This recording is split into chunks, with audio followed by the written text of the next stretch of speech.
তার দান খয়রাত নাই, যার হজ নাই, তার আরও অন্যান্য কোনো আমল নাই, একমাত্র নামাজই সম্বল।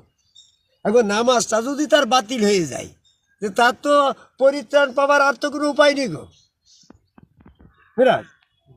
তাহলে এখন আমাদেরকে নামাজটা যাতে বাতিল না হয়, সেই শুদ্ধভাবে সঠিক হয়, সেই ব্যাপারটা আমাদেরকে গবেষণা করে নিতে হবে না? আমি শুধু এখনকার আলোচনার ভিতরে এই নামাজ নিয়ে আমরা যারা বিভ্রান্তিতে আছি এই বিষয়টা আমি একটু ক্লিয়ার করতে চাই।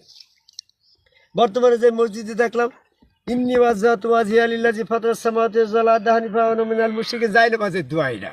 আমরা যখন ছোট ছিলাম এটা বল যায় নামাজের দোয়া। আচ্ছা, এটাও নামাজের অংশ না, কারণ এটা সূরা আনামের ৭৯ নম্বর আয়াত।